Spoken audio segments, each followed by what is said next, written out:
প্রিয় রাগিনী পর্ব সংখ্যা 29। লেখনীতে লামিয়া ইসলাম সামনি। ধরণীতে রাতের অন্ধকার কাটিয়ে দিনের আলো ফুটে উঠেছে। চারদিকে পাখির কিচিরমিচির শব্দ, জানালা দিয়ে সূর্যের আলো সাদা রঙের পর্দা ভেদ করে শুভ্রের মুখে এসে পড়তে চোখ মুখ কুঁচকে ফেলল। বেশ বিরক্তি নিয়ে ধীরে ধীরে চোখ খুলে একটু নড়ে চড়ে উঠতেই হাতে ব্যথা নয় অনুভব করতে উফ বলে উঠল। শব্দটি বেরিয়ে আসতে নিজের কাছে নিজের যেন বিরক্ত হলো। শুভ্রের সামনে তাকিয়ে ঘড়ির দিকে তাকিয়ে দেখলো সকাল 6টা বাজে। তারপর কপাল কুঁচকে নিজের গায়ের দিকে তাকাতে চমকে উঠল। তারপর কালকে রাতের কথা মনে পড়তেই শুভ্র নিজের ব্যথা ভুলে আশেপাশে তাকিয়ে লামিয়াকে খুঁজতে লাগলো। পুরো রুমে চোখ বুলিয়েও লামিয়াকে দেখতে পেল না। শুভ্রের বুকটা ধক করে উঠল। লামিয়ার অভিমান করে চলে যায়নি তো কোথাও ভেবে শুভ্রর মনটা ভয় এলো। ভয় এসে জ্বর করলো, শ্বাস নিতে কষ্ট হচ্ছে বেশ। শুভ্র আর কিছু না ভেবে দ্রুত বিছানা ছেড়ে উঠে বাথরুমে চেক করলো, না লামি এখানে নেই। তাহলে কোথায় গেল? সবকিছু বলার পরও তার ভ্রমর চলে গেল তাকে রেখে। হারানোর ভয়ে চোখ থেকে দুপোটা পানি গড়িয়ে পড়লো তার। না না, যায়নি। তার ভোমরা তাকে ছেড়ে যাবে না, কোনোদিনও না, সেটা হবে না। হাতের উল্টো পিঠ দিয়ে চোখ মুখ মুছে দৌড়ে সিঁড়ি বেয়ে নামতেই দেখলো হলরুমের সোফায় গুটিয়ে শুয়ে আছে লামিয়া। তার ফ্লোরের কার্পেটের ওপর শুয়ে আছে জ্যাকি। লামিয়াকে দেখে মনে হলো শুভ্র প্রাণ ফিরে পেল। দৌড়ে সিঁড়ি বেয়ে নেমে লামিয়ার সামনে হাঁটু গেড়ে বসলো। লামিয়ার গায়ে শুভ্রের কালো শার্ট আর পরনে শুভ্রের ট্রাউজার। লম্বা চুলগুলো ফ্লোরে গড়াগড়ি খাচ্ছে। শুভ্র চুলে হাত দিতেই কপাল ভাঁজ করে ফেললো। চুলগুলো ভেজা কেন? এই মেয়ে কি একটু আগে গোসল করেছে নাকি? দেখে তো তাই মনে হচ্ছে ভেবে দীর্ঘ শ্বাস ফেলে উঠে দাঁড়ালো। তারপর আস্তে করে লামিয়াকে পাঁচকোলা করে তুলে রুমের দিকে রওনা হলো। রুমে এনে বিছানায় শুয়ে দিয়ে গায়ে কমফোর্টার টেনে দিল। তারপর টাওয়াল এনে চুলগুলো যত্ন করে মুছে দিতে লাগলো। চুলগুলো মুছে দিয়ে উঠে দাঁড়ালো। তারপর গতকাল রাতের সিসিটিভি ফুটেজ চেক করতে লাগলো। এই বাড়ির প্রতিটি কিনারে সিসিটিভি লাগানো। পুরো বাড়ির ফুটেজ চেক করলো। কিছু ভেবে নিজের রুমেটাও চেক করতে শুভ্র চোখ গোল গোল হয়ে গেল। আচমকা চোখে মুখে হাসি ফুটে উঠল। তারপর ফোন পকেটে রেখে এগিয়ে গেল বিছানার দিকে। তারপর লামিয়ার পাশে বসে সযত্নে হাত বুলিয়ে দিল তার মাথায়। একটু ঝুঁকে কপালে পরশ বসিয়ে দিল। শুভ্রের মুখে এত কাছে দেখে লামিয়ার ভুরু কুঁচকে ফেলল। শুভ্র তবুও সরল না, তাকিয়েই থাকলো লামিয়ার দিকে। লামিয়া তা দেখে ভুরু কুঁচকালো, ভুরু নাচালো। শুভ্র তবুও কোনো হেলদোল নেই। সে তাকিয়ে একদৃষ্টে। তা দেখে লামিয়া বিরক্ত হয়ে চাচালো কণ্ঠে বলল, কি সমস্যা? শুনুন তো। শুভ্র চুপচাপ লামিয়া থেকে সরে দাঁড়ালো। শুভ্র সরে দাঁড়াতে লামিয়া উঠে বসলো। চোখ ঘুরিয়ে চারপাশে তাকাতে নিজেকে রুমের মধ্যে দেখে রেগে বলল, আমাকে এখানে নিয়ে এসেছেন কেন? আর মানা করার পরে কেন আপনি স্পর্শ করেছেন? বেশ করেছি, আরও করব। কেন সমস্যা? শুভ্র কপট রাগ দেখেই বলল, সমস্যা মানে? আপনি অনুমতি না নিয়ে করবেন কেন? হ্যাঁ বলছি, আপনাকে আমি ঘৃণা করি, বুঝতে পারছেন? কান খুলে শুনে রাখুন, দ্বিতীয়বার আমার অনুমতি ছাড়া আমাকে স্পর্শ করবেন না। হুম। আর একজন যে আমার অনুমতি ছাড়া কালকে রাতে আমাকে স্পর্শ করলো, আমার কপালে চুমু খেলো, আবারও বলল। আর কিছু বলতে পারলো না। তার আগে লামিয়া থামিয়ে দিল। বলেই থেকে লামিয়ার দিকে তাকাতে লামিয়া আশ্চর্য হলো। তাকিয়ে আছে শুভ্রের দিকে। শুভ্র চোখে চোখ পড়তেই লামিয়া হাঁসফাঁস করে উঠল। তা দেখে শুভ্র শয়তানি হাসি এসে একটু লজ্জা পাওয়ার অভিনয় করে বলল, আবার আমাকে টি শার্ট ট্রাউজারও পরিয়ে দিয়েছে। তার বেলায় শুভ্রের কথায় লামিয়া কি বলবে তা ভেবে পাচ্ছে না। আর এই লোক কীভাবে জানলো কালকে রাতে তাকে চুমু খাওয়ার কথা? তার মানে কি সে কালকে? ভেবে লামিয়া লজ্জায় নুয়ে পড়লো। উফ, এই লজ্জায় নানিকে কি কতবার লেগেইছে। এখন এই লোক সামনে পড়লে লজ্জা দিবে, না হলে ইজ্জত যতটুকু আছে তার থাকবে না। সব লজ্জা সাইডে রেখে লামিয়া হালকা কেসে উঠে বিরক্তি ভাব নিয়ে বলল, কি যাতা বলছেন? সত্যি বলছি, যাতা তো নয়। দেখুন, উল্টাপাল্টা কোনো কথা বলবেন না। আর আমি কেন আপনাকে চুমু খাবো? মাথা খারাপ নাকি? আপনার গন্ধযুক্ত ঠোঁটে চুমু খাওয়ার কোনো কাজ নেই। যাকে কে চুমু খাবো তাও ভালো। আপনার নাক খারাপ হয়ে গিয়েছে তাই বলছেন আমার শরীরে গন্ধ? আর যদি গন্ধ হয়ে থাকে তবুও তো আপনি চুমু খেয়েছেন, স্বীকার করুন। ম্যাডাম, দুনিয়ায় কি মানুষের অভাব যে আপনার মতো একটা বিলাতি ইঁদুরকে? দুনিয়ায় মানুষের অভাব নেই, তবে শাহরিয়ার শুভ্রের মতো হ্যান্ডসাম ছেলে বরাদ্দের অভাব। এই কথায় কথায় নিজেকে হ্যান্ডসাম দাবি করছেন কেন? কে বলেছে আপনি হ্যান্ডসাম? দেখতে দেখা যায় বিলেতি দৌড়, তার উপর গরিলা বডি। আপনার এই বডি নিয়ে দাবি করেন হ্যান্ডসাম ছেলে? যত সব নাটকীয় বার্তা। তবুও আমি তো সব জানি। দেখুন, বারবার এক কথা বলবেন না। আমি কিন্তু কিচ্ছু জানি না। দেখুন, বারবার এক কথা বলবেন না। আমি কিন্তু কিছু জানি না বা কিছু করিনি। শুভ্র আবারও হাসলো। লামিয়ার দিকে একদৃষ্টে তাকিয়ে বলে উঠল, করতে কতক্ষণ? কালকে তো আমার জ্ঞান ছিল না। তখন যদি আমার সর্বনাশ করে দিতেন, তখন কি আমাকে বিয়ে করতো? আর আমার বইয়েরই বা কি হতো? বলেই মুখ টিপে আসলো। বউ মানে? বেশ অবাক হয়ে জিজ্ঞেস করলো লামিয়া। বউ মানে এটা আবার কেমন প্রশ্ন? যেমনই প্রশ্ন আপনি উত্তর দিন। বউ মানে বউ, আমার বউ। এই কথাই বলছি। বউ চিনেন না আপনি?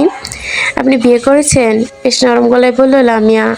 না, করিনি, তবে খুব শীঘ্রই করব। কাকে? মিলিকে। আমার ভীষণ পছন্দ ওকে। দেখতে অনেক সুন্দর, কিউট, স্মার্ট একটা মেয়ে। বলে মুখ চেপে ধরলো। ভীষণ হাসি পাচ্ছিলাম এর চুপসে যাওয়া মুখটি দেখে। এদিকে মিলির কথা শুনে লামিয়া যেন থমকে গেল। বুকের ভেতর আবার অসহ্য যন্ত্রণা শুরু হলো।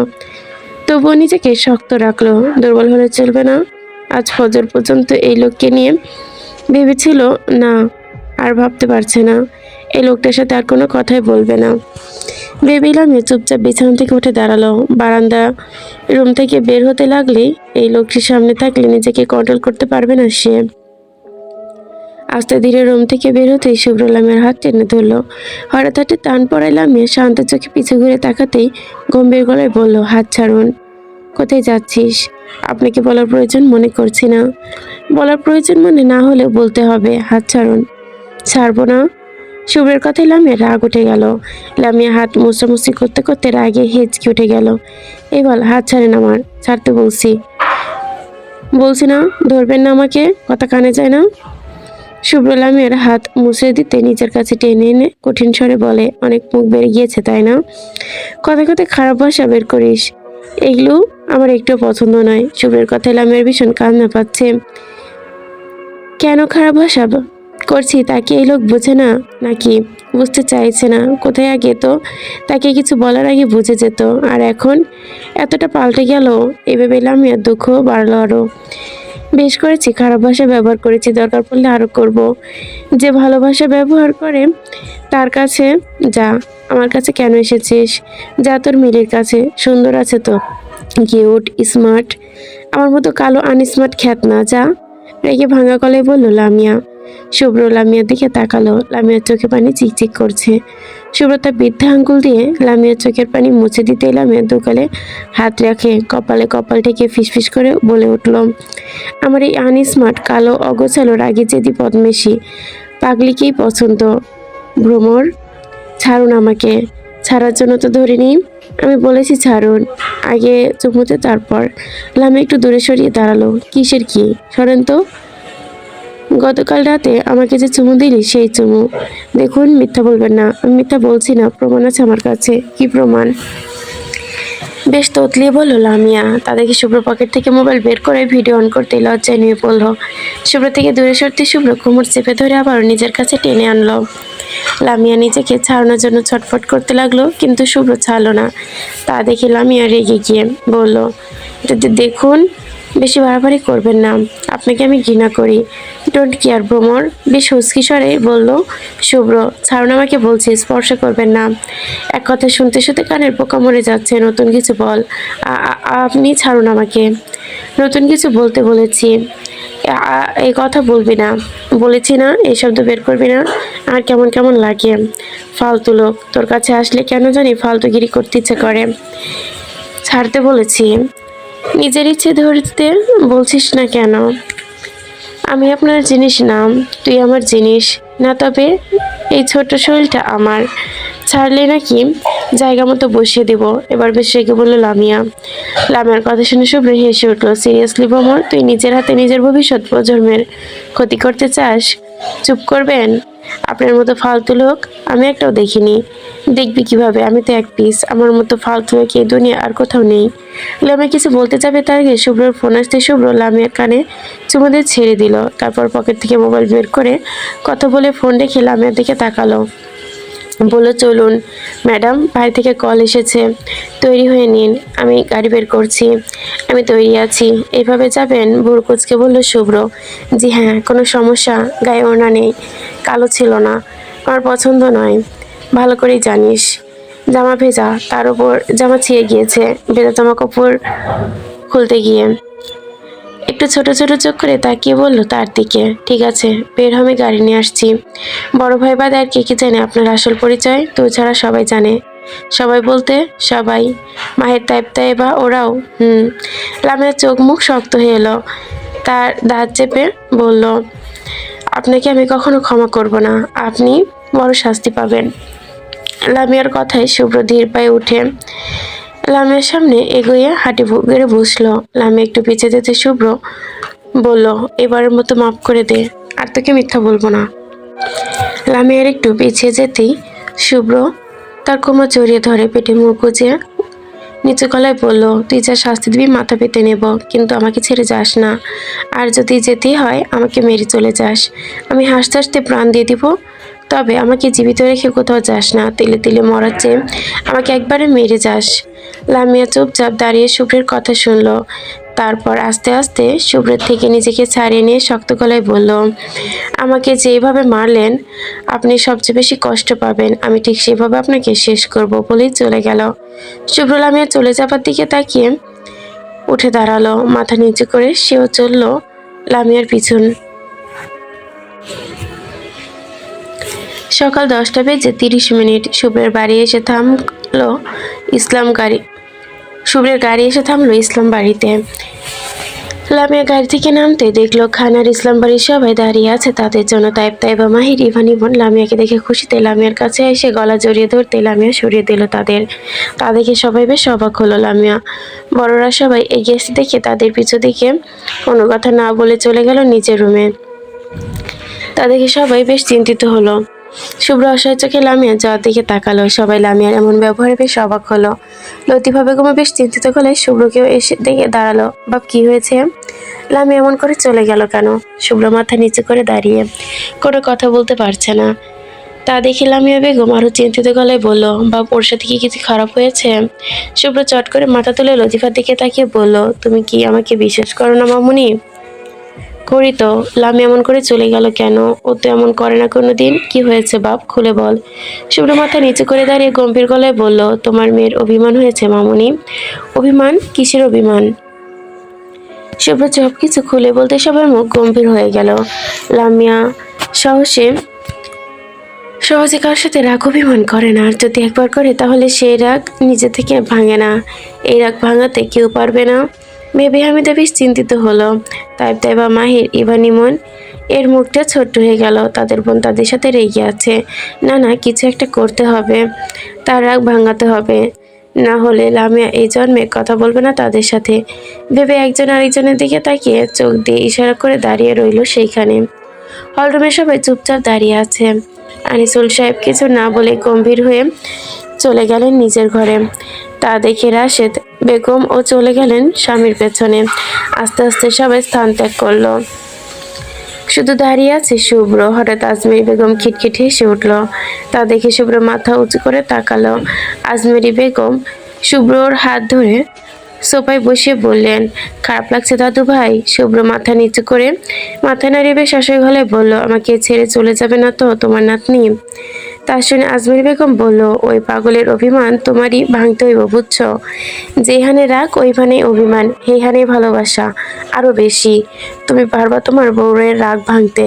শুভ্র মাথা তুলে তাকিয়ে বলল, কিভাবে? আজমেরি বেগম শয়তানি হাসি সে শুভ্রের কানে কানে কিছু বলতে শুভ্রের চোখ রসগোল্লার মতো হয়ে গেল। তা দেখে আজমেরি বেগম হেসে বলল, আমরা সবাই তোমার লগে আসি বলে সামনের দিকে ইশারা করতে মাহির, তাইবা, ইভান, আবির, রাশেদ, সাফওয়ান, শারমিন, হাফসা, আয়না, ফারিয়া, ছবি, লাবিব সবাই দাঁড়িয়ে আছে। তারা সবাই শুভ্রকে চোখ দিয়ে ইশারা করে বোঝালো তারা সবাই তার সাথে আছে। হঠাৎ ঘেউ ঘেউ শব্দ কানে আসতে ঘাড় ঘুরিয়ে তাকাতে দেখে জ্যাকি সামনে 2 হাত উঁচু করে জিভ বের করছে। ব্ল্যাকিও শুধু পায়ের ওপর পা ঘেঁষাঘেঁষি করছে, মিউ মিউ। তা দেখে রাশেদ হেসে বলল, দেখছিস তুই একা না, আমরা সবাই আছি তোর সাথে। তা দেখে শুভ্রের মুখের হাসি ফুটল। আজমেরি বেগম তা দেখে বলল, এখন যে যার রুমে গিয়ে বিশ্রাম করো গা, বিকাল থেকে প্ল্যান মাফিক কাজ করবা। আজমেরি বেগমের কথা শুনে সবাই মাথা নাড়িয়ে চলে গেল নিজেদের রুমে। সময়টা বিকাল 5টা। আজ সারাদিন লামিয়ার দেখা মেলেনি কারো। সে সকাল থেকে নিজের রুমে দরজা বন্ধ করে আছে। দুপুরের খাবার খেতেও আসেনি সে। অনেকবার ডাকাডাকি করেছে লতিফা বেগম, কিন্তু কোনো সাড়া শব্দ না পেয়ে হতাশ হয়ে চলে গিয়েছে। শুভ্র লামিয়ার রুমের সামনে এসে দাঁড়ালো। তার পেছনে আড়ালে লুকিয়ে সবাই। শুভ্র পেছনে তাকিয়ে দীর্ঘ শ্বাস ফেলল। ঘরে ঢুকে রুমের দরজা নক করলো, তবুও সারা শব্দ পেল না। পরপর 2-3 বার নক করলো লামিয়া দরজা খুলে দিতে, কিন্তু খুলল না। বাড়ির চাবি? শুভ্রের কথাই লামিয়ার কপালে ভাঁজ ফেললো। কোন বাড়ির চাবি? আমার বাড়ির চাবি। লামিয়া কিছুক্ষণ কপালে ভাঁজ ফেলে তাকিয়ে থাকলো শুভ্রের দিকে। বেশ ভালোভাবে খেয়াল করলো শুভ্র তার দিকে একবারও তাকাচ্ছে না, মুখে কেমন বিরক্তির ছাপ। তা দেখে লামিয়া চোখ ছোট ছোট করে ফেললো। লামিয়াকে এভাবে দাঁড়িয়ে থাকতে দেখে শুভ্র অন্যদিকে তাকিয়ে বিরক্ত হয়ে বলল, কি হলো, দিচ্ছে না কেন? চাবি দিয়ে কী করবেন? নিচের বাড়ি চাবি দিয়ে কী করে মানুষ? জানি না, আপনি বলুন। শুনেন, আমি এখানে থাকবো না, তাই চাবি দিন, নিজের বাড়ি চলে যাব। কেন থাকবেন না? কার জন্য থাকবো? ওই বাড়িতেই কার জন্য থাকবেন? নিজের জন্য? লামিয়ার ঠোঁট কামড়ে ধরে রুমের ভেতরে গিয়ে চাবি এনে দরজার সামনে এসে দাঁড়ালো। চাবি বাড়িয়ে শুভ্র থাবা মেরে চাবি নিয়ে লামিয়ার দিকে না তাকিয়ে চলে গেল। লামিয়া অবাক হয়ে শুভ্রের যাওয়ার দিকে। শুভ্র ভুল করেও তাকালো না লামিয়ার দিকে। তা দেখে লামিয়া মুখ বাঁকিয়ে চলে গেল নিজের রুমে। ওইদিকে দরজা খোলা পেয়ে ধপধপ পায়ে প্রবেশ করলো মাহির তাইবা। একটু আগে ইমন আর ইভান চলে গিয়েছে তাদের নিচের বাড়ি। তাইবা মাহিরকে দেখে লামিয়া পেছন ঘুরে তাকিয়ে তাদের দিকে। তাইবা মাহির চোরের মতো মুখ করে দাঁড়িয়ে। লামিয়া কোনো কথা না বলে বারান্দায় গিয়ে বসলো। তা দেখে মাহির তাইবাও পা টিপে টিপে দাঁড়ালো। আমার রুম থেকে বেরিয়ে যা, তোদের মতো বেঈমানদের মুখ দেখতে চায় না। তাদের 3জনের দিকে না তাকিয়ে গম্ভীর গলায় বলে উঠল লামিয়া, আমার রুম থেকে বেরিয়ে যা এক্ষুনি। আমাদের মাফ করে দে বোন, আমরা লুকাতে চাইনি, কিন্তু শুভ্র ভাই নিষেধ করেছিল আমাদের। মন খারাপ করে বলে তায়েব। ওই বেটা গু খেতে বললে গু খাবি? বলেই তাদের দিকে তাকালো। লামিয়ার কথা শুনে 3জনই মুখ চুপসে গেল। লামিয়া উত্তর না পেয়ে মাথা নিচু করে দাঁড়িয়ে রইল। তা দেখে লামিয়া দীর্ঘ শ্বাস ফেলল। আর কিছু না বলেই চুপ করে বসে রইল। কিছুক্ষণ পর শুভ্রের কাঁধে তার ব্যাগ আর ব্র্যাকিকে কোলে তুলে নিয়ে বাড়ি এলো। তার পেছন পেছন লতিফা, মনিরা, তাহমিনা, রাশেদা বেগম বেরিয়ে গেলেন। লামিয়া চুপচাপ তাকে দেখলো। তা লতিফা বেগম চোখ করে মুখে শুভ্রকে কি যেন বলছে। শুভ্র হালকা এসে জবাব দিচ্ছে। ব্ল্যাকিকে নিয়ে যেতে দেখে লামিয়ার মুখটা কালো হয়ে গেল। তখনই ঘেউ ঘেউ করতে করতে জ্যাকি দৌড়ে আসে দাঁড়ায় শুভ্রের সামনে, লেজ নাড়াতে থাকে। শুভ্র রাশেদা বেগমের দিকে কি যেন বিদায় নিতে কোথায় মিলিয়ে গেল। এসে দৌড়ে শুভ্রের হাত জড়িয়ে ধরলো। তা দেখে লামিয়ার চোখ মুখ কুচকে গেল। মায়ের তাইবা মুখ হাত দিয়ে দাঁড়িয়ে, একবার লামিয়ার দিকে তাকাচ্ছে, একবার শুভ্রের দিকে, একবার মিলির দিকে। শুভ্র রেগে ঝাড়া মেরে মিলির নিজের হাত ছাড়িয়ে নিল। তারপর রেগে তাতে দাঁত চেপে বলল, ডোন্ট ক্রস ইউর লিমিট মিলি, বলেছেন আমার থেকে দূরে থাকবে। শুভ্রের কথা শুনে মিলির মন খারাপ হয়ে এলো। শুভ্র বিরক্ত হয়ে চোখ ঘুরিয়ে ওপরের দিকে তাকাতেই দেখলো চোখ লাল বনের করে দাঁড়িয়ে আছে লামিয়া, যা তার দিকেই তাকিয়ে। শুভ্র তা দেখেও ইগনোর করে অন্যদিকে ফিরে সবার থেকে বিদায় নিয়ে বাড়ির পথে হাঁটা ধরলো। তার পিছন পিছন মিলিও গেল। তা দেখেও লামিয়া চুপচাপ নিচের রুমে এসে বিছানায় বসলো। মাহির তাইবা চুপচাপ এসে দাঁড়ালো লামিয়ার পাশে। তাদের দেখে লামিয়া গম্ভীর গলায় বলল, ছবি কোথায়? ওর ঘরে, কেন? ডেকে নিয়ে আয়। তাইবা আর কোনো প্রশ্ন না করে বেরিয়ে গেল ছবিকে ডাকতে। লামিয়া বল। হঠাৎ ছবির দিকে ছবিকে দিয়ে কি করবি? অনেক প্রশ্নের উত্তর আছে ওর কাছে। যা, আমি এখনই জানতে চাই। মাহির আর কিছু না বলে চুপচাপ বসে রইল। কিছুক্ষণ পর তাইবা ছবিকে ডেকে নিয়ে আসলো। ছবি আসতে লামিয়া নিচে গিয়ে দরজা বন্ধ করে দিল। তা দেখে ছবি প্রশ্ন করলো, দরজা আটকাচ্ছিস কেন? লামিয়া গিয়ে সে আলমারির নিচ থেকে একটা মোটা লাঠি বের করলো। তা দেখে মাহির তাইবা ছবির চোখ বড় হয়ে গেল। এটা কি করবি? ভয়ে ভয়ে বলে উঠল ছবি।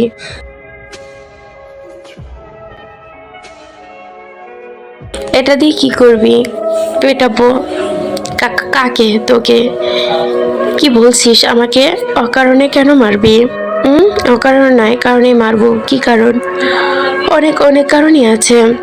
যেমন ধর, আমার কাছ থেকে আমার ভালোবাসার মানুষকে ছিনিয়ে নেওয়ার। আরো অনেক কারণ আছে।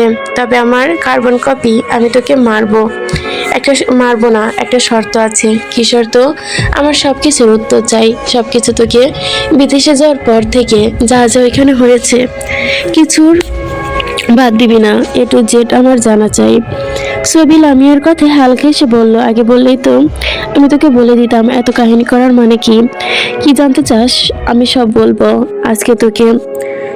বলে লামিয়াকে বিছানায় বসালো। লামিয়া অবাক হয়ে ছবির দিকে। তা বুঝতেই ঝটপট বলল, সেদিন তোরা বেরিয়ে কোথায় ছিলি? কিভাবে, কতক্ষণ এসেছিলি? আর শুভ্রের সাথে তুই এতদিন একসাথে ছিলি? তোদের সাথে কিছু? ছবি হেসে উঠলো। আরে ভাই, আস্তে আস্তে প্রশ্ন কর, একবার এত প্রশ্ন করিস না। আমি কোথায় পালিয়ে যাচ্ছি না বলেই থমকালো। তারপর বলতে শুরু করলো, সেদিন রাতে সবাইকে হারিয়ে আমরা দুজন যে কিভাবে দিন রাত কাটিয়েছি সেটা কেবল আমরাই জানি। 7 দিন আমরা খাবার না খেয়ে, শুধু পানি খেয়ে বেঁচেছিলাম। না খেয়ে পেয়ে আমি ভীষণ অসুস্থ হয়ে পড়ি, সাথে শুভ্র ভাইও। তবে আমার যে শুভ্র ভাই বেশি সুস্থ হয়ে পড়েছিল। তারপরও আমরা খিদে আর সহ্য করতে না পেরে অসুস্থ শরীর নিয়ে মানুষের কাছে হাত পাততে শুরু করলাম। যে ছেলেমেয়েরা কোনোদিন কোনো অভাব দেখিনি, খালি পেটে থাকিনি, সবসময় মায়ের আঁচলের তলায় ছিলাম, তার রাস্তায় দাঁড়িয়ে ভিক্ষা করেছিলাম। সেই দিন কেন জানিস? দুমুঠো খাবারের জন্য। সেদিন আমরা কিছু টাকা পেয়েছিলাম, সেই টাকা দিয়ে রুটি কিনে খেয়েছিলাম দুজন। রাতটা কাটিয়ে দিয়ে এভাবে। তবে ভাতের খিদে কি আর রুটিতে মেটে? এভাবে পার হয়ে যায় 2 দিন। রাস্তায় ঘুরতে ঘুরতে গেলাম একটু খাবারের জন্য। না খেতে পেয়ে খিদে আর সহ্য করতে পারছি না, দুর্বল হয়ে রাস্তায় মাথা ঘুরে পড়ে গিয়েছিলাম। সেই দিন শুভ্র ভাই আমাকে কোলে তুলে নিয়ে দাঁড়িয়ে দাঁড়িয়ে কাঁদছিল। তখন শুভ্র ভাইয়েরই বা বয়স কত ছিল বল? সবে তো 13 বছরের ছিল। আমাকে নিয়ে কোথায় যাবে, কি করবে ভেবে না পেয়ে দাঁড়িয়ে কাঁদতে লাগলো শুভ্র ভাই। ছোট্ট মাথায় যখন খেয়াল আসলো, তখন আমাকে কোলে তুলে নিয়ে হসপিটালের কোথাও আছে তা খুঁজতে খুঁজতে দৌড়াতে লাগলো রাস্তা দিয়ে, আশেপাশে তাকিয়ে। সেদিন দৌড়াতে দৌড়াতে রাস্তা পার হতে আচমকা একটি গাড়ি এসে বাড়ি মেরে ফেলে দিল শুভ্র ভাইকে। সৌর ভাই ছিটকে দূরে সরে পড়লো, তার সাথে আমিও। আমার তেমন ক্ষতি না হলে শুভ্র ভাইয়ের মাথায় আঘাত পেয়েছিল সেদিন। রক্তাক্ত অবস্থায় পড়েছিল শুভ্র ভাই। আশেপাশে কেউ ধরতে আসেনি আমাদের। যখন চোখ খুলে দেখলাম, তখন আমি দেখলাম আমি হসপিটালে। আশেপাশে তাকিয়ে সৌর ভাইকে দেখতে না পেয়ে কাঁদতে লাগলাম। তখনই কেউ আমার সামনে এসে দাঁড়ালো। আমি তার দিকে তাকিয়ে দেখলাম তার মধ্যেও বয়সী এক ভদ্র মহিলা, দেখতে বেশ সুন্দরী, দুধে আলতা গায়ের রং। আমাকে দেখে মহিলা হেসে আমার মাথায় হাত বুলিয়ে বলল, এখন তোমার কেমন লাগছে? আমি বেশ ভয়ে ভয়ে বলে উঠলাম, শুভ্র ভাই কোথায়? ওই ছেলেটা তোমার ভাই হয়? হ্যাঁ। কোথায় শুভ্র ভাই? আমার কথা শুনে মহিলাটি বেশ নরম গলায় বলল, তোমার ভাই পাশের কেবিনে। এখন বলো, তোমার মা বাবা বা ফ্যামিলি কোথায়?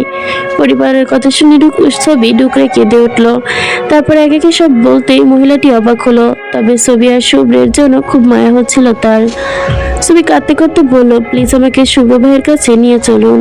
মহিলাটি ছবিকে কোলে বসে মিষ্টি এসে বলল, নিয়ে যাবো তো আম্মু, তবে তোমার ভাইয়ের মাথা ব্যথা পেয়েছে, এখন একটু রেস্ট করতে দাও।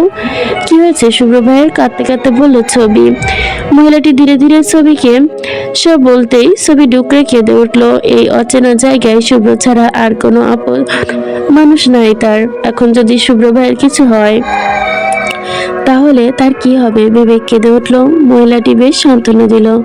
তারপর ছবিকে কোলে তুলে নিয়ে শিওর সামনে বসে দাঁড়ালেন। ছবি দরজা থেকে শুভ্র ভাইকে দেখলো, নিথর শুয়ে আছে। মহিলাটি ছবির মাথায় হাত বুলিয়ে দিল। মুখটা কেবল ফ্যালফ্যাল হয়ে আছে। শুভ্র কেমন দেখতে পেয়ে ছবি বেশ কান্না পেল। মহিলাটি ছবিকে নিয়ে আবার কেবিনে এসে বসলো। খাবার খাইয়ে দিয়ে ঘুম পাড়িয়ে দিয়ে চলে গেল শুভ্রের কাছে। প্রায় এক সপ্তাহ পর শুভ্রের জ্ঞান ফিরে এলো। এর মধ্যে ছবির সাথে ভদ্রমহিলার ভীষণ ভাব জমে ওঠে। শুভ্রের জ্ঞান ফেরার পর ভদ্রমহিলা আর ছবিকে তার বাড়িতে নিয়ে যায়। পাশে বড় বাড়ি দেখে শুভ্র আর ছবি অবাক হলো। ঘুরে ফিরে দেখতে লাগলো। ভদ্রমহিলার নাম রাবেয়া, একজন নামকরা বিজনেস ওম্যান। তার স্বামী তাকে রেখে অন্য মহিলার হাত ধরে চলে গিয়েছে। কোনো সন্তান নেই তার। বিশাল বড় বাড়িতে একা থাকেন। আর সে চায় আজ থেকে শুভ্র আর ছবি তার সাথে থাকুক। তার ছেলে মেয়ে হয়ে তাকে মা বলে ডাকুক তারা দুজন। কথা শুনে দুজন ফেলফেল করে তাকিয়ে রাবেয়ার দিকে, তারপর ছবির দিকে তাকিয়ে শুভ্র রাজি হয়ে যায়। এভাবে কাটছিল দিন আমাদের। আমরা তাকে মা না বলেও মণিমা বলে ডাকতাম। মণিমা আমাদের স্কুলে ভর্তি করিয়ে দেয়, নতুন করে গড়ে তোলে আমাদের। আমি ছবি থেকে হয়ে উঠি আবিরা, আর শুভ্র থেকে হয়ে ওঠে আবরার। সময়ের সাথে তাল মিলিয়ে আমরা ব্যস্ত হয়ে পড়ি। শুভ্র ভাইয়ের পিছনে অনেক শত্রু লেগে যায় মণিমায়ের বিজনেসের কারণে। সবার সামনে শুভ্র ভাই একজন নামকরা বিজনেসম্যান হলেও আড়ালে তিনি একজন ডিটেকটিভ অফিসার ফ্যালকন। মণিমায়ের বিজনেস দেখাশোনার পাশাপাশি পেশাকেও ধরে রেখেছিল তিনি। শুভ্র ভাইয়ের সবসময় একটাই কথা ছিল, যারা আমার পরিবারকে আমার কাছ থেকে দূরে সরিয়ে গেছে, আমি তাদের কাউকে ছাড়বো না, সবাইকে দুনিয়া ছাড়া করব। এর মাঝে শুভ্র ভাই মণিমায়ের সাথে কথা বলে। বাংলাদেশে তোকে বা তোদের সবার সাথে খোঁজ খবর নিয়েছে। তোর পেছনে সর্বদা একজন মানুষ থাক, তাহলে তুই কি করছিস না করছিস খোঁজ খবর রাখতে শুভ্র ভাইয়ের হয়ে। তবে তোদের কাছে আসতো না, কারণ যদি আমাদের কারণে তোদের কারো কোনো ক্ষতি করে দেয় তখন এই ভয়ে। তবে মণিমায়ের বিজনেসে এর কাজে শুভ্র ভাই বেশ কয়েকবার বাংলাদেশে আসতো। বাংলাদেশে কাজের ফাঁকে ফাঁকে দূর থেকে তোদের সবাইকে দেখে যেত। তোর বদলে যা দেখে শুভ্র ভাই পাগলের মতো ছটফট করতো। মণিমায়ের কোলে মুখ গুজে কত যে কান্না করেছে তোর জন্য হিসেব নেই। লন্ডনে মণিমায়ের বাড়িতে যদি তুই যেতে পারতি লামিয়া, তুই যদি একবার শুভ্র ভাইয়ের বুক ফাটা চিৎকার শুনতে পেতি, একবার তাহলে শুভ্র ভাইয়ের প্রতি ঘৃণা করার সাহস পেতি না। শুভ্র ভাই রোজ পড়েছে তোকে সেদিন বলাই ওই কথার জন্য। শুভ্র ভাইয়ের সাথে আমার কোনো সম্পর্ক নেই, আর না কারো মেয়ের ছিল। সেদিন যে ছবি দেখেছিলি আমি তোকে পাঠিয়েছিলাম, সেই মেয়ে আমার স্কুলের এক ফ্রেন্ড তিশা ছিল। প্রায় সময় তার বাড়ি আসতো। শুভ্র ভাইকে এক দেখা বেশ ভালো লেগেছিল তার। আমি যখন জানলাম তখন বললাম প্রপোজ করে দিতে। আমার কথা অনুযায়ী তিশা সেদিন শুভ্র ভাইকে প্রপোজ করে। শুভ্র ভাই রিজেক্ট করে দেওয়ায় শুভ্র ভাইকে জড়িয়ে ধরে কান্না করেছিল। তখনই আমি কয়েকটা ছবি তুলে রেখেছিলাম তোকে দেবার জন্য, কারণ তুই এসব দেখলে ভীষণ কষ্ট পাবি তাই। আর তোকে কষ্ট দেবার জন্য আমি পাঠিয়েছিলাম সেদিন এই ছবিগুলো। আর তুইও আমার ফেলানো টোপে পা দিয়েছিলিস শুভ্র ভাইকে। তুই সেদিন এসব বলতে শুভ্র ভাই অনেকবার তোকে বোঝানোর চেষ্টা করে, কিন্তু তুই বুঝিসনি। তাই রাগ করে বাধ্য হয়ে বলে দিয়েছিল যে হ্যাঁ ওই মেয়েটাকে ভালোবাসে আর বিয়ে করবে। বলেই মামনির ফোন রেখে আছাড় মেরে দিয়েছিল। তার জন্য তুই কল করার পর শুভ্র ভাইকে লাইনে পাসনি। যখন শুভ্র ভাই রাগ কমলো তখন সেই কালো রাত আমাদের উপর আসলো। আর এখানে এসেছিল কাজের সূত্রে ওই নাসির কাইসারের জন্য। রাশেদ, লাবিব আর জাহিদ ভাই ও এই মিশনে ছিল। তবে তারা প্রথমে চেনেনি শুভ্র ভাইকে। যখন শুভ্র ভাই নিজের পরিচয় জানলো তখন তারা চিনতে পেরেছে। তারপর মেজো মামাকে খবর পাঠালো। মেজো মামা সেখানে উপস্থিত হয়ে শুভ্র ভাইকে বুকে জড়িয়ে কেঁদে উঠলো। শুভ্র ভাই সেদিন কাছের মানুষদের কাছে পেয়ে নিজেকে ধরে রাখতে পারেনি, মামাকে জড়িয়ে ধরে কান্না করেছিল। তারপর পুরো ঘটনা খুলে বলতেই এই যে সবাইকে এখন এক হলো। তারপর আবার শুভ্র ভাই লন্ডনে ব্যাক করতে চেয়েছিল, কিন্তু চলে যাবার আগেই টিমের এক মিশন ছিল। তবুও ভুলবশত সেদিন তাদের সিকিউরিটি বেবি ডগ হারিয়ে গিয়েছিল। আর সেই কুকুরটি আর কেউ না, তোর কাছে যে কুকুরটি আছে সে। বলে থামলো ছবি। লামি অবাক হয়ে তাকিয়ে ছবিকে বলল, মানে? ছবি তার শুনে মুচকি এসে আবারও বলতে শুরু করলো, মানে তুই যাকে বলে এত মাস নিজের সন্তানের মতো বড় করছিস সেই কুকুরই আর কেউ নাই। তোর সেই কুকুরই হচ্ছে পুলিশের কুকুর, তার চ্যাম্প। এই চ্যাম্প ওর মাও আছে, তোর থেকে নিয়ে যেতে চেয়েছিল কিন্তু শুভ্র ভাই নিয়ে যেতে দেয়নি তাকে। চ্যাম্পকে সেই দিন পেয়েছিল, সেই দিনই তোর সাথে নাসির কাইসারের দেখা হয়েছিল। আর কাইসার তোকে প্রথম দেখায় পছন্দ করে বসে, তোর জন্যই মামাদের কোম্পানিতে অফার করে, তাদের কোম্পানিতে কাজ করে। রাশেদ লাবিব জাহিদ ভাইদের মেজো মামা সবকিছু জেনেও কাউকে কিছু না বলতে দিয়ে চুপ করে রাজি করিয়ে দিয়েছে। তারপর তোর মনে হয় মাঝ রাস্তায় তোর সাথে শুভ্র ভাই একজনকে গুলি করেছিল, তুই তখন চিনতি না শুভ্র ভাইকে, হয়তো ভুল ভেবেছিলি। কেন মেরেছে? সেদিন অফিসে রাশেদ ভাইয়ের কাছে টাকা আনার জন্য অফিসে গিয়েছিলি, সেদিন কায়সারও এখানে ছিল। কায়সার তোকে তুলে নিবে যাবার জন্য পিছন পিছন লোক পাঠিয়েছিল, আর শুভ্র ভাই তার জন্য লোকটিকে গুলি করেছিল। কায়সার অনেকবার তোকে তুলে নিতে চেয়েছিল কিন্তু শুভ্র ভাইয়ের জন্য পারেনি। এমনকি সেদিন হলুদের রাতে তোকে তুলে নেওয়ার জন্য ওই কায়সার লোক পাঠিয়েছিল, সেদিনই তোকে শুভ্র ভাই বাঁচিয়েছিল আর বাড়িতে সবাইকে জানিয়েছিল। তোরা সেদিন আয়না ভাবিকে তুলে আনতে গিয়েছিলিস, সেই দিনও তুই মাতাল অবস্থায় ছিলি তাই জানতে পারিসনি, আর কেউ জানেনি। শুভ্র ভাই বারণ করেছিল সবাইকে, তোর রাগ শুভ্র ভাই নিচে ভাঙাতে চেয়েছিল কিন্তু তার আগে তুই জেনে গিয়েছিস। তবে শুভ্র ভাই তোকে পাগলের মতো ভালোবাসে, সবসময় তোর পাশে ছায়ার মতো ছিল, অন্ধকার হাঁটি হয়ে। তুই কি কষ্ট পেয়েছিস তার থেকে দ্বিগুণ কষ্ট শুভ্র ভাই পেয়েছে। শুভ্র ভাই অনেক কষ্ট পেয়েছে রে, আমি জানি তুইও কষ্ট পেয়েছিস, তবুও দুজনের মধ্যে সব ভেজাল ঠিক করে নে। তুই শুভ্র ভাইকে আর কষ্ট দিস না, তুই ছাড়া শুভ্র ভাইয়ের আর কেউ নেই রে আব্বু। লামিয়া বাকরুদ্ধ হয়ে বসে থাকে, মাথা নিচু করে, গলাতে কোনো কথা বের হচ্ছে না তার। তায়েবা মাহিরও চুপ করে আছে। লামিয়া ছবির দিকে তাকিয়ে আছে, ছবি লামিয়ার দিকে তাকিয়ে আছে তার কথা শোনার জন্য, কিন্তু লামিয়া কিছু না বলে গম্ভীর গলায় বলল, আমি একটু একা থাকতে চাই, বেরিয়ে যা রুম থেকে। লামিয়ার কথা শুনে সবাই আস্তে আস্তে বেরিয়ে গেল।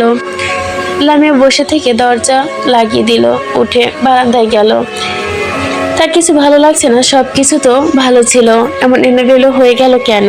না, তার মাথায় কিছু না যাচ্ছে না, আর ভেবে পাচ্ছে না। সে বারান্দা থেকে এসে বিছানায় শুয়ে পড়লো, গায়ে এলিয়ে দিল বিছানায়।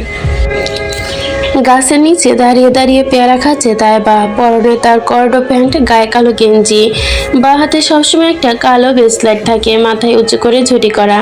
লামিয়া তো পুরো চুলে লেয়ার কাট দেওয়া, তবে লামিয়া চুল কোমর ছেড়ে চলে গিয়েছে, কিন্তু তাইবার চুলগুলো সবসময় কেটে মাঝারি সমান করে রাখে, না বড় না ছোট। তা দেখে ভীষণ বিরক্ত হলো জাহিদ, তাইবাকে এর জন্য ভীষণ বিরক্ত লাগে। এক নম্বরের ঘাওড়া স্বভাবের মেয়ে যাকে বলে। তাছাড়া এই মেয়েটা টপস, গেঞ্জি, প্যান্ট, শার্ট পরতেই দেখা যায় বেশিরভাগ সময়। ভেবে বিরক্ত হয়ে কপাল কুঁচকে নিল জাহিদ, বড় বড় পা ফেলে এগিয়ে আসতে তাইবার সামনে। তাইবা পেয়ারা কামড় দিয়ে মাথা তুলে জাহিদকে দেখতেই ভুরু নাচিয়ে বলল, কি কি? জাহিদ তাইবার মতো ভুরু নাচিয়ে বলল, কি সমস্যা আপনার? আমাকে নকল করছেন কেন? তুই কোন দেশের প্রেসিডেন্ট যে তোকে নকল করতে যাবো? প্রেসিডেন্ট না বলে তো তার চেয়েও বেশি কিছু। এই তুই নিজেকে কি মনে করিস? আর ভবিষ্যৎ জন্মের বউ, আর ভবিষ্যৎ প্রজন্মের মা। জাহিদ বেশ বিরক্ত হয়ে বলল, তারা কথা না বলে এখন বল, এই সন্ধ্যার সময় এখানে কি তোর? নাচতে এসেছি, দেখতেই পাচ্ছেন না? এমন তারা কথা বলবি না, 100 বার বলবো। কি করবেন? জাহিদ তাইবার কথা শুনে বেশ শীতল দৃষ্টিতেই তাকালো তার দিকে। তাইবা পেয়ারা চিবোতে চিবোতে তাকিয়ে আছে জাহিদের দিকে। তাইবার এমন চাহনি দেখে জাহিদ নিজের ঠোঁট কামড়ে ধরলো। তাইবা ভুরু কুচকে আচমকা জাহিদ তাইবার কোমর চেপে ধরে নিজের কাছে টেনে আনলো। তাইবা চোখ বড় বড় করে বলল, কিছু বলার আগে জাহিদ তার ওষুধ চেপে ধরলো। তাইবার সঙ্গে সঙ্গে চোখ বন্ধ করে নিল। জীবনে প্রথম কোনো পুরুষের স্পর্শে বরফের ন্যায় পরিণত হলো সে। হাত থেকে পেয়ারা পড়ে গেল। তাইবার হুঁশ আসতেই জাহিদের বুকে কিল ঘুষি দিল। জাহিদ ছাড়লো না, বড় ঘরে চেপে ধরলো। তোদের চুমুরটাটি শেষ হলে কি আমরা নিচে যেতে পারবো, না কাছেই চড়ে থাকবো? কোনটা? সন্ধ্যার আজান দিছে তো। হঠাৎ করে কারো কথায় জাহিদের ধ্যান ভাঙতেই তাইবা ছিটকে দূরে সরে গেল। ছাড়া পেতে তাইবা বড় বড় শ্বাস নিল। জাহিদ মাথা তুলে গাছের দিকে তাকাতে চমকে গেল। গাছে তাইবার মাহি দাঁত কেলিয়ে বসে আছে, তাও হাতে মোবাইল নিয়ে। তা দেখে জাহিদ তাইবার দিকে তাকালো। তাইবা পারছে না চোখ দিয়ে তাকে জ্বালিয়ে দিতে। জাহিদ ভাবতে পারেনি এ দলে 3 জন একসাথে ছিল, এখন কি হবে ভেবে তাইবার দিকে তাকালো। তাইবার গিয়ে ফুসফুস করছে, জাহিদের দিকে বড় বড় চোখ করে তাকিয়ে বড় বড় পা ফেলে বাড়িতে চলে গেল। জাহিদ অসহায় চোখে মাহিরের দিকে তাকিয়ে জাহিদের অসহায় দেখে মাহির এবং তায়েব একই দিকে তাকিয়ে দাঁত কেলে হাসলো। জাহিদের মুখ দেখে তাদের বেশ হাসি পাচ্ছে। গাছ থেকে তায়েব দাঁত কেলিয়ে বলে উঠল, আরে জাহিদ ভাই, প্যারা নেবেন না, আমরা কেউ কিছু দেখিনি, টপ সিক্রেট। জাহিদ তায়েবের কথায় আস্তে করে বলল, সত্যি তো?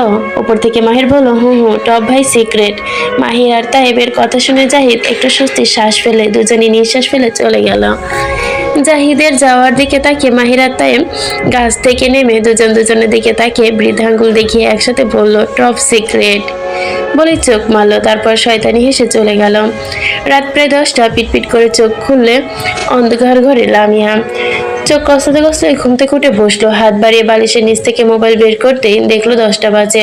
তা দেখে বুড়ো কুচকে এলো তার। বিছানা থেকে উঠে লাইট অন করে আলমারি থেকে জামা বের করতে করতে গোসলে চলে গেল। গোসল না করলে ভালো লাগে না তার, তাই চলে গেল গোসলে। বেশ কিছুক্ষণ পর শীতে ঠকঠক করে কাঁপতে কাঁপতে মাথায় গামছা পেঁচিয়ে বেরোলো। চুল থেকে গামছা খুলতেই দরজায় কড়া নাড়লো। লামিয়া এসে দরজা খুলতেই হামিদ সাহেব দাঁড়িয়ে, হাতে চেক বই আর কিছু ফাইল। বাবা তুমি, কি হয়েছে বলবে? হামিদ সাহেব কোনো উত্তর না দিয়ে ঝটপট রুমের ভেতর প্রবেশ করলো। বিছানায় বসে কপালে ভাঁজ ফেলে বলল, তুমি এত রাতে গোসল করেছো কেন? সারাদিন গোসল করা হয়নি, এখন ঘুম থেকে উঠে গোসল করে নিলাম। সারাদিন তো কিছু খাবারও খাওনি, খিদে নেই? হ হ, খাবি কেন তোরা? তুই একটা সারাদিন না খেয়ে আসোস, ওই বাড়িতে শুভ্র একটা না খায় আছে, তার উপর দেখ গায়ের অর্ধেক কাইটা আনছে, আর কোথা থেকে জানি। আরো কত করে কইলাম আয় দাদু ভাই আমগো বাড়িতে আয়, কিন্তু না, তার তো কথাই নেই, বলে উঠলো আজমেরি বেগম। কোনো মূল্য নেই এই বাড়িতে, খাবো না, কত করে বুঝাইলাম, আইলো না। বলতে বলতে রুমে প্রবেশ করলো আজমেরি। লামিয়া কিছু বলতে যাবে আজমেরি বেগমের শীতল দৃষ্টি তাকিয়ে। আজমেরি বেগমের কথা শুনে হামিদ সাহেব গম্ভীর গলায় বলল, ঠিকই তো বলেছে, যাই হোক বাদ দিন আম্মা, আমাদের কি, যার যাটা তারটাকে দেখতে দিন, বলে লামিয়ার দিকে তাকিয়ে বলল, লামিয়া দ্রুত এই চেক বইয়ে একটা সাইন করে দাও। লামিয়া এগিয়ে এসে কোনো কথা ছাড়াই সাইন করে দিল। লামিয়া সাইন শেষ হতে হামিদ সাহেব গম্ভীর করে বলল, খাবার খেয়ে ঘুমিয়ে যেও। বাড়ির সবাই খাওয়া শেষ বলে চলে গেল। আজমেরি বেগম দীর্ঘশ্বাস ফেলে বলল, আহা জীবন, এ আসি এই নাই, পোলাটা কিছু খায় নাই সারাদিন, তার উপর কতখানি কাইটা আইছে। আহারে মা মরা পোলাডা লেখা বড্ড আফসোস হইতাছে রে। বলতে বলতে চলে গেল। লামিয়া চুপচাপ দাঁড়িয়ে কিছুক্ষণ বারান্দায় গিয়ে শুভ্র বাড়ির দিকে তাকালো। বাড়িতে কোনো লাইট জ্বলছে না, এত তাড়াতাড়ি ঘুমিয়ে গেল নাকি, বাড়িতে নেই ভেবে লামিয়া মুখ চেপে চিন্তায় ছাপ পড়লো।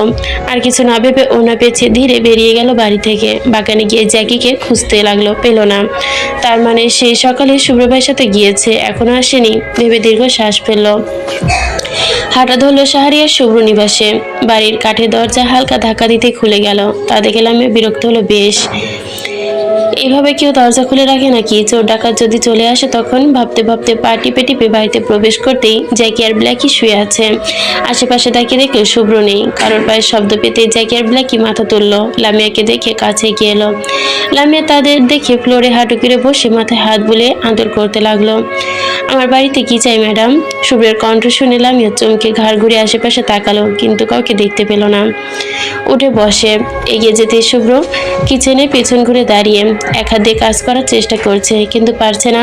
লামিয়া ছোট ছোট ফোলানো চোখ নিয়ে এগিয়ে গেল তার দিকে। আসার সময় তো একটু শব্দ হলো না। ভাবনার মাঝেই তাহলে এই লোক বুঝলো কেমনে?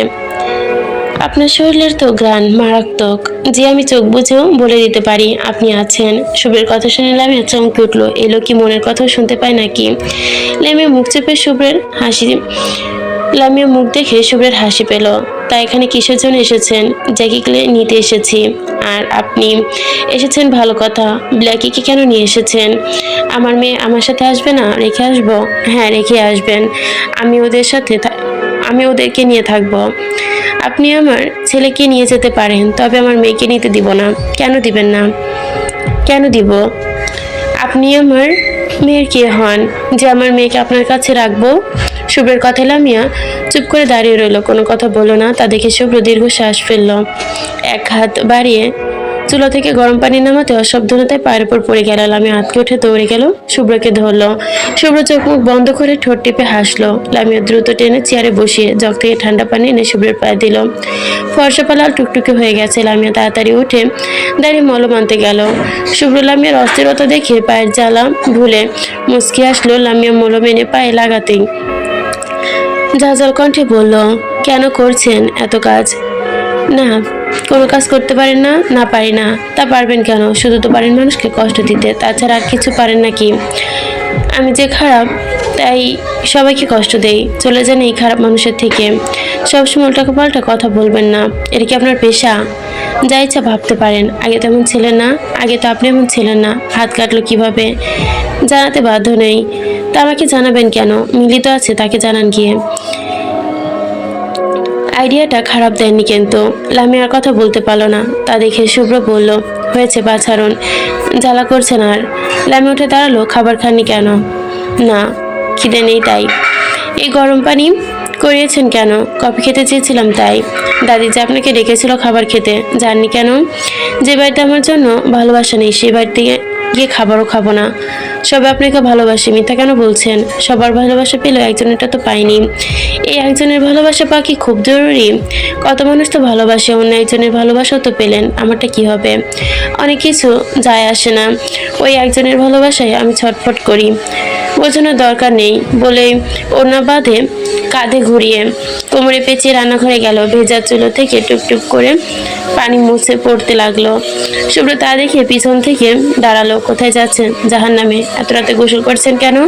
ইচ্ছে করেছে তাই বলে ফ্রিজ খুলে মাংস বের করে নিল। বিয়ের আগে এত রাতে গোসল? বা আপনার জামাই কিন্তু অনেক লাকি হবে। চুপ করুন ফালতু লোক, বেশি কথা বলবেন না। হ্যাঁ, তা তো বলবেনই। আপনি সামনে আসলে আমার চোখ বড্ড খারাপ হয়ে যায়। লামিয়া বিরক্ততে কপাল কুঁচকে নিয়ে অসহযোগ শব্দ করলো, খিদে পেয়েছে তাই। তো নিজের বাড়িতে গিয়ে খান, আমার বাড়িতে কেন রান্না করে খেতে হবে? আপনাকে বলতে বাধ্য নই। শুভ্র কিছু বলতে যাবে তার আগে শুভ্রের ফোন বেজে উঠলো। শুভ্র লামিয়ার দিকে তাকে হাল খেসে ফোন উঠিয়ে নিয়ে চলে গেল। লামিয়া নিজের মতো কাজ করতে লাগলো। বেশ কিছুক্ষণ পর লামিয়া পেঁয়াজ কাটতে কাটতে গুনগুন করে গাইতে লাগলো, যদি তুমি দূরে কভু চলে যাও, শুধু মরণ হবে আর কিছু নয়। শুভ্র ফোন রেখে কিচেনে পা রাখতে কিছু বলার আগেই প্রস্তুত। লামিয়ার গান শুনে থেমে গেল, ঘোর লাগা দৃষ্টিতে লামিয়ার দিকে তাকানো। শুভ্র তা দেখে লামিয়ার কোমর শক্ত করে জড়িয়ে ধরে কাঁধে থুতনি রেখে ধীর গলায় বলল, তোমায় ছেড়ে বহু দূরে যাব কোথায়? এক জীবনে এত প্রেম পাবো কোথায়?